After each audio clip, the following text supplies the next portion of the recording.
Alright, in this video I want to talk about the Aleph Tav, or the Alpha and the Omega, or the first and the last. Now,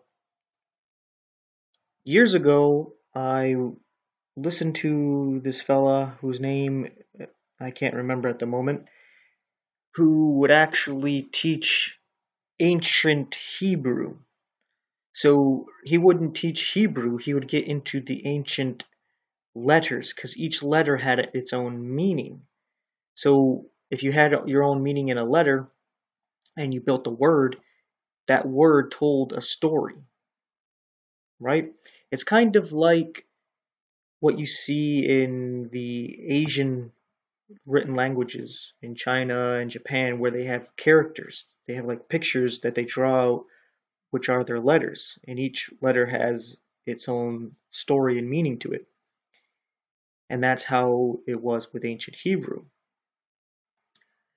And it was very interesting stuff. And I remember him talking about the Aleph and what it looked like, and the Tav and what it looked like. And this morning I was just thinking about it because I was reading an article and it mentioned the Alpha and the Omega, or in the Hebrew it would be the Aleph and the Tav, because in the Greek the first letter of the alphabet is the Alpha and the last letter is the Omega. In the Hebrew it is the Aleph and the last letter is the Tav. So Jesus is saying he's the first and the last. And if you go to the Hebrew and you see that Jesus is saying he is the Alpha and the Omega, or the Aleph and the Tav, you actually get a picture. And I was thinking about it. I was like, whoa, wait a second. If you overlap these two things, you get an image. And I've decided, how am I going to do this? I'm going to show this. So I did it here. This is a depiction of the Aleph. And in the ancient Hebrew, this is representative of an ox, because it is the strong, mighty leader of the herd, right? And that's how they represented Yahweh, right? As the Aleph, the first. No one comes before him, right? But he's also the last. No one comes after him. He's the Tav. And the Tav is a cross, and it's a symbol of joining together, right? And it's also a symbol of, an agreement, a covenant, you could say a contract, right? You put them together, this is what you would get. You would get the strong one on the cross. You would get Yahweh up on the cross. God himself on the cross. He is the Aleph and the Tav, the Alpha and the Omega, the first and the last. And you put that together, and the letters teach you a story. It's crazy. And it's interesting how with language you can connect to it with your left brain, which is the logic and reason, and then your right brain can also connect using images and understands, you know, a story as you paint it out or draw it. And like a picture is worth 1,000 words, and right there, I don't even know where to start, right?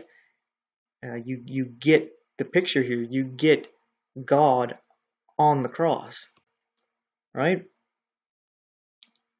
And it's just like he told you from the very beginning. It is insane.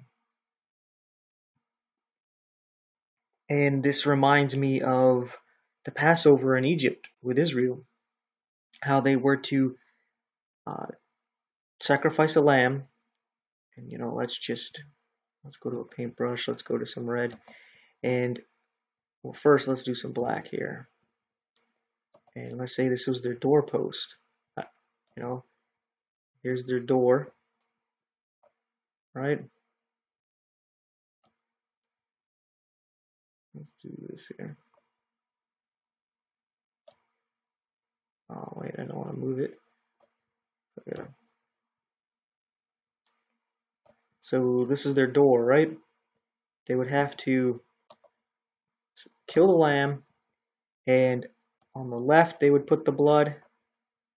On the right, they would put the blood. And at the top of the door, they put the blood. And Jesus is the door. Right? And this also, let's take a new color here. Something that would show up. Let's do a green. And you can see how this makes the tav, the cross, and the blood, the lamb, would represent Yahweh, his blood on the tav, on the cross. So it's been there all along, right before our eyes, and even as Christians we don't see it. And we're told that there's a veil over the Jews, and that's why they don't see it. Right? This is insane that it's always been there. But anyway, there's some scripture I want to get into and something else that ties into this. But I thought this was amazing and beautiful, and I wanted to share this. So let's get into the actual name of Yahweh after I get into the Alpha and the Omega here, the Aleph and the Tav here. In Revelation chapter 1 at verse 8 it says, I am Alpha and Omega, the beginning and the ending, saith the Lord, which is, and which was, and which is to come, the Almighty. Right? He's just verifying what I just said. He's the Almighty. He is Yahweh, the Lord, the Aleph and the Tav, the beginning and the end. And this is a contrast to what he talks about this beast, this Antichrist thing that comes up. He says, I am which is, which was, and which is to come. So he's always been. But this later on in Revelation, you read about the beast that comes up and this like Antichrist system that it was, but it's not, but it's going to come back, right? And then it's going to be destroyed. So this is in complete contrast to that. But anyway, let's look at John chapter 19. In verse 30 it says, when Jesus therefore had received the vinegar, this is when he's up on the tav, the cross, he says, it is finished. And he bowed his head and gave up the ghost. So on the tav, on the cross, he says, it is finished. It's ended. It's done. He's won. Victory has been sealed. It's over. He is the beginning and the end. And then in Revelation chapter 21 at verse 6 it says, and he said unto me, it is done. I am Alpha and Omega, the beginning and the end. I will give unto him that is athirst of the fountain of the water of life freely. So again, he's saying it is done. That he is the Aleph and the Tav, the beginning and the end. But the name Yahweh is very interesting in itself. Yahweh, that's how we see it in English, right? From left to right, and there's no vowels there, right?